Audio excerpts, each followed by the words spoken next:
खालिस्तानियों को Canada government लगातार support कर रही है। ऐसे में भारत और कनाडा के बीच संबंध एक बार फिर से तल्खी पर है। जो पंजाब से भागे हुए लोग हैं उनके लिए वहाँ एक अच्छी पनाहगाह बन गई है। जो सिख धर्म है ये देवताओं का धर्म है। कितना बदलाव आया है मोदी सरकार के दौरान। 10 साल से ऊपर का टेन्योर हो चुका है और पिछली जो सरकारें थी उनमें आज दुनिया में भारत जो ये माइनॉरिटीज़ हैं उनके लिए हेवन है, स्वर्ग है। माइनॉरिटीज़ के लीडर हैं, उन्होंने काफ़ी कहा कि मुसलमानों को मारने की कोशिश होती है। झूठ बोलने पे कोई पाबंदी तो है नहीं, उनको साबित करना पड़ता है। लेकिन on record I can say कि Muslims are safe in India. Rahul Gandhi लगातार कह रहे हैं कि संविधान ख़त्म करने की कोशिश हो रही है और बार बार संविधान की कॉपी दिखाते हैं। देश में हमारे में पहली बार हुआ होगा कि भारत का प्रधानमंत्री शपथ लेने से के बाद संविधान को जो नमस्कार करता है। तो ये भी कहते हैं कि एक है तो सेफ है जैसे नारे समाज में जहर घोलने का काम करते हैं। सभी भारतीयों को एक होना चाहिए, इसमें क्या है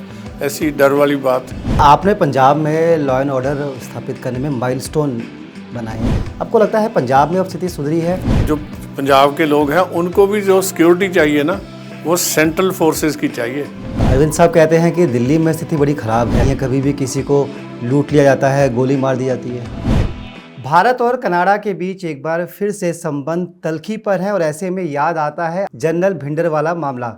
उस पूरे वाकयात में एक शख्स ऐसे थे जिन्होंने ना सिर्फ उसे क्लोजली वॉच किया बल्कि किस तरह से इतने बड़े जो नेक्सस था उसका उन्होंने भंडाफोड़ भी किया और भिंडरवाले को गिरफ्तार भी किया।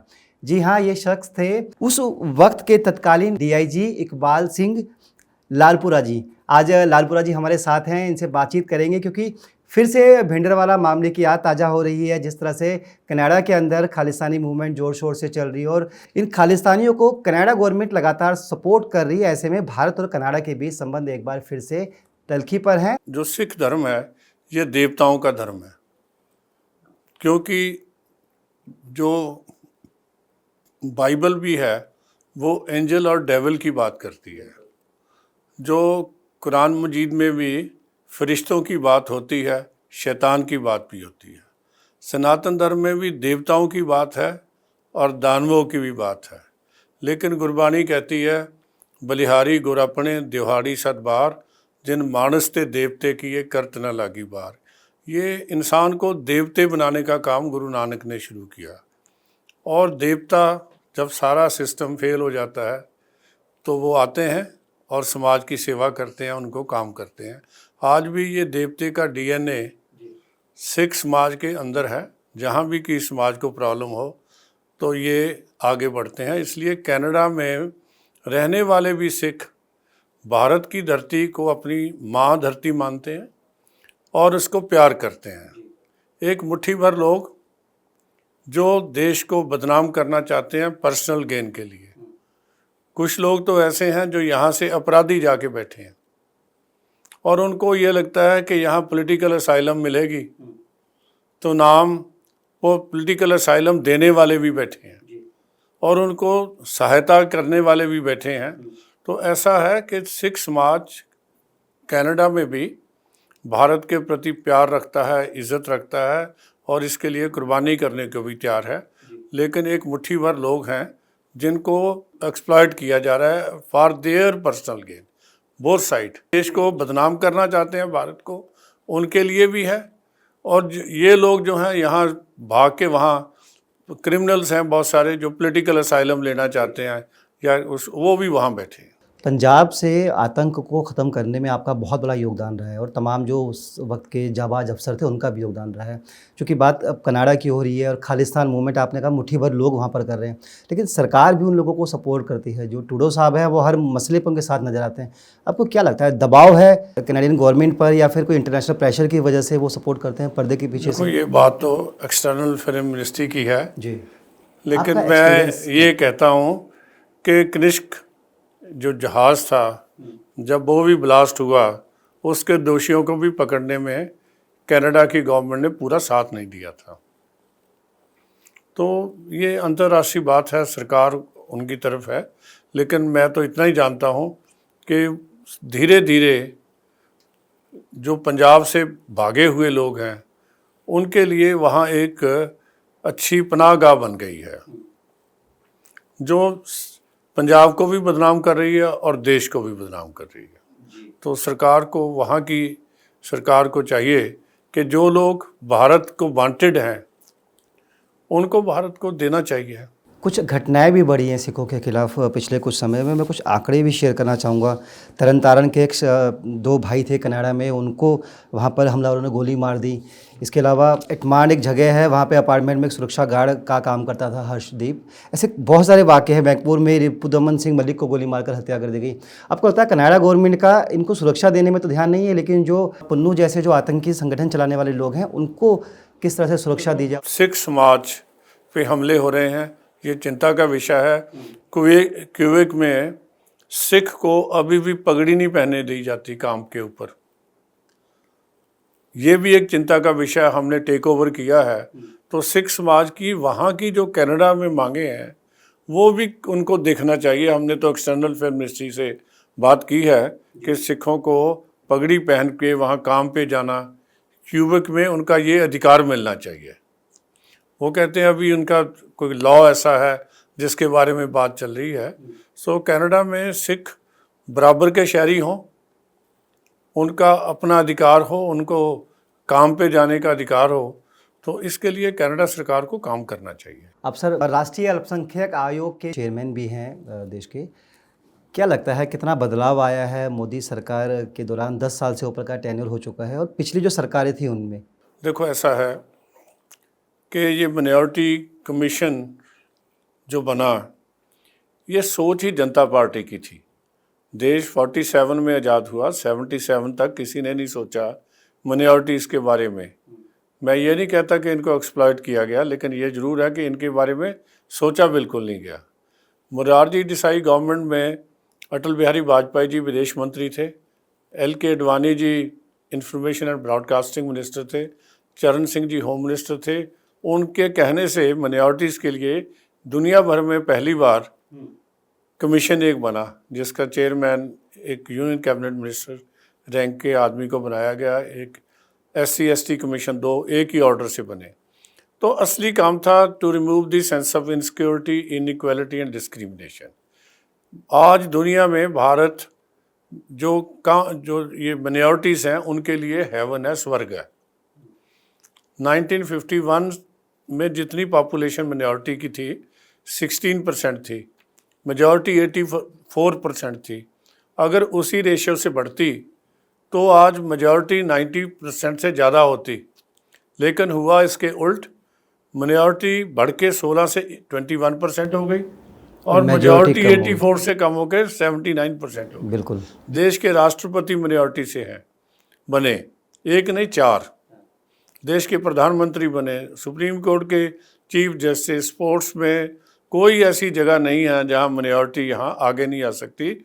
यहाँ मोहम्मद अजहरुद्दीन कैप्टन बन सकता है, नवाब पटौदी बन सकता है और बलबीर सिंह बन सकता है, बिशन सिंह बेदी बन सकता है, जफ़र इकबाल बन सकता है। उसको अपना धर्म परिवर्तन नहीं करना पड़ता।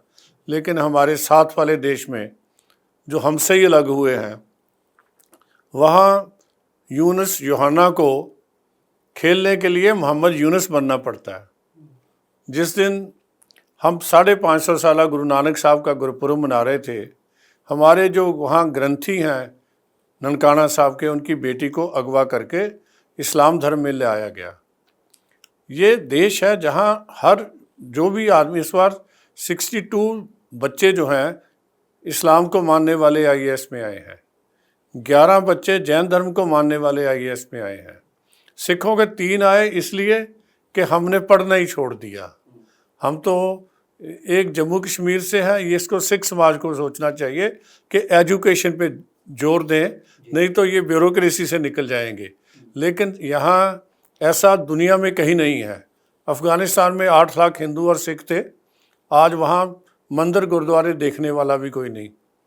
पाकिस्तान में 22% थे, आज 6% रह गए। बांग्लादेश में भी 22% थे क्योंकि पाकिस्तान का हिस्सा था, आज वहाँ 9% माइनॉरिटीज़ हैं। अब जो हमले हो रहे हैं आप उनके बारे में सुन रहे हो। सो देश में, दुनिया में कोई भी जगह जो ये क्राइम है अगेंस्ट हेट क्राइम, अमेरिका में सिखों के ऊपर कम से कम 400 से ज़्यादा हमले हुए हैं। ये रिकॉर्डेड है 2022 का हेट क्राइम का। पंजाब भारत इतने बड़े देश में जहाँ 145 करोड़ के करीब आबादी है, यहाँ तो इज्जत से रह रहे हैं, मिनिस्टर बने हुए हैं केंद्र गवर्नमेंट में, सारी अपने स्टेट का चीफ मिनिस्टर है और स्टेट्स में भी एमएलए साहबान हैं। जी। तो यहाँ तो पूरी इज्जत है सभी लोगों की और minorities are happy here in India. आप लोग कहते हैं कि पूरी तरह से सेफ है माइनॉरिटी, लेकिन इन पर सियासत करने वाले लोग बार बार सरकार पर सवाल उठाते हैं, चाहे वो महबूबा मुफ्ती हो, फारूक अब्दुल्ला हो, वैसी साहब हो। वो कहते हैं कि 24 करोड़ लोग हैं मुस्लिम जो हैं, उनको लगातार दबाया जा रहा है, आप इन्हें भारत से बाहर नहीं फेंक सकते। बल्कि जो पीडीपी की नेता है महबूबा मुफ्ती, वो तो ये भी कहती है कि 1947 जैसी सिचुएशन बीजेपी ने पैदा कर दी है।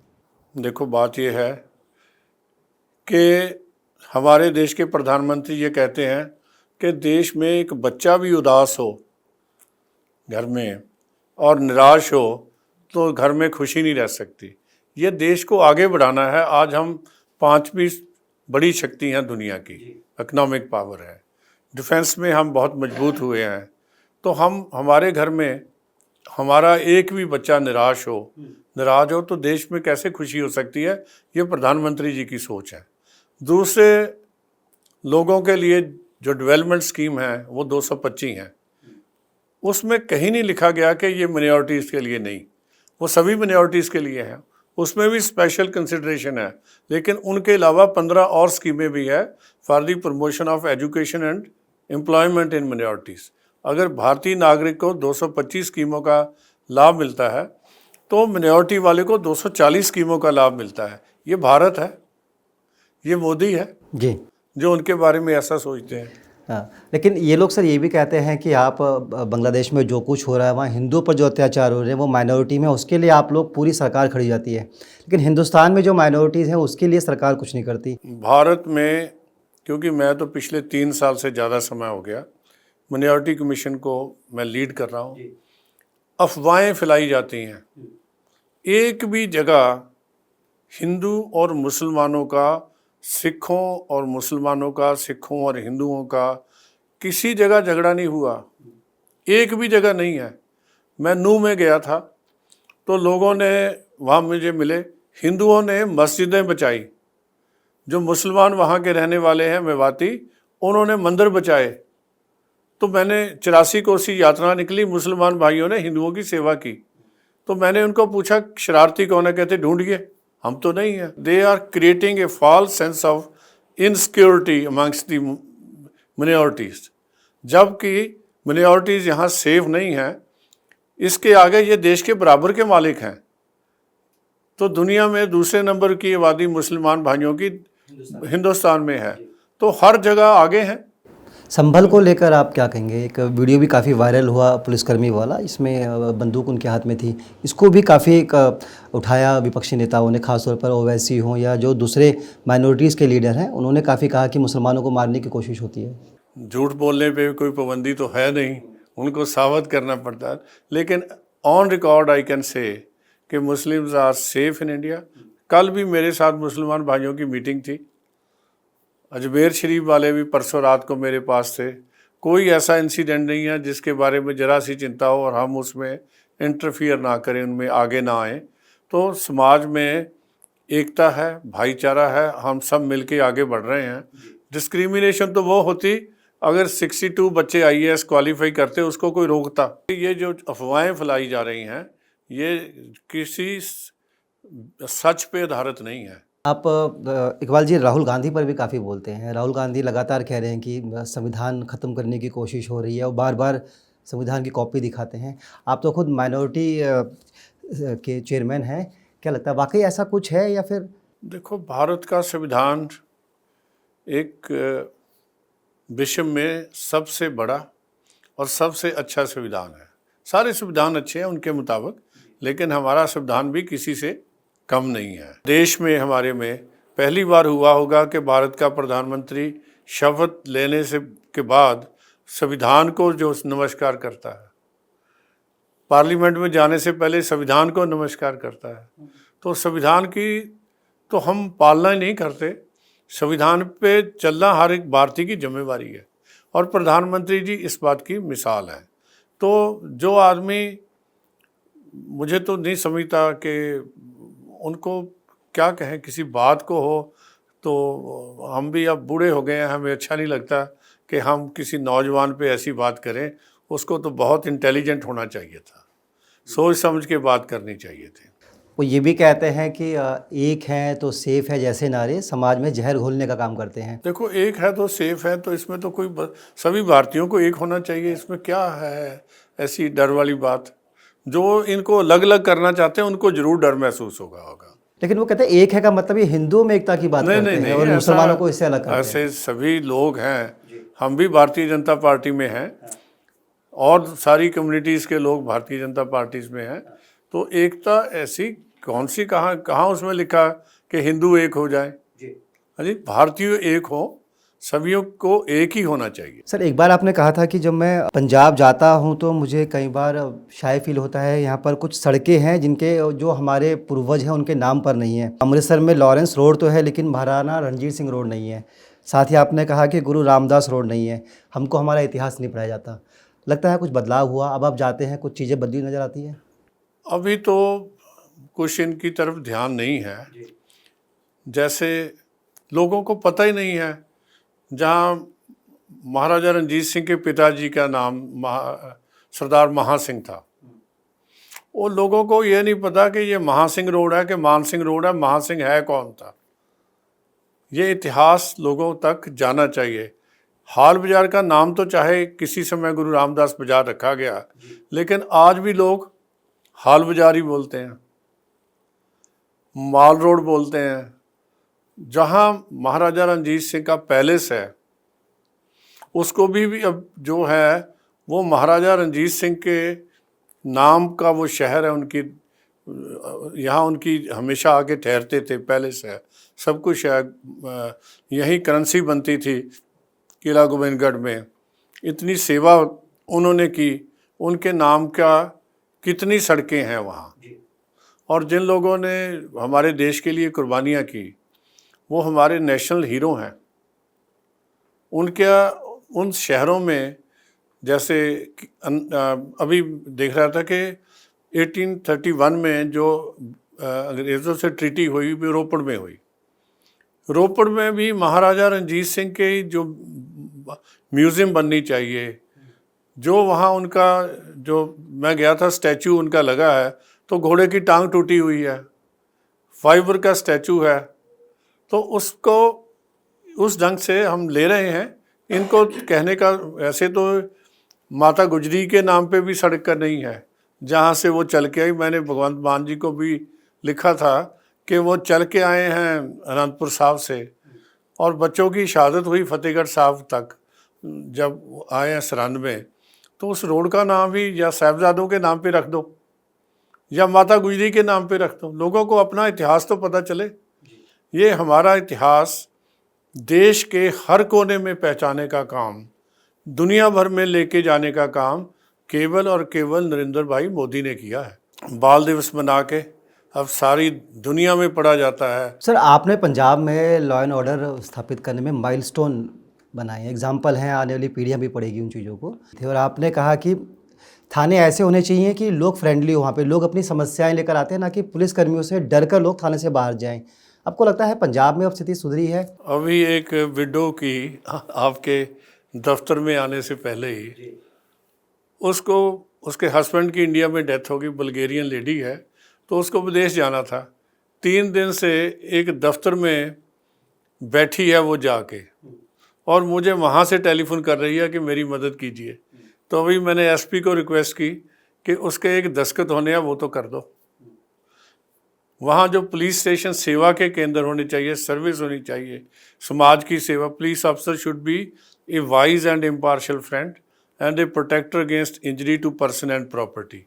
तो वहाँ उससे दुकान खुली है कि आपने वेरिफिकेशन करानी है तो इतने पैसे दे दो। हाँ जी, ये जो सुविधा केंद्र हैं ये या तो पैसे बनाने के केंद्र हैं या असुविधा केंद्र हैं।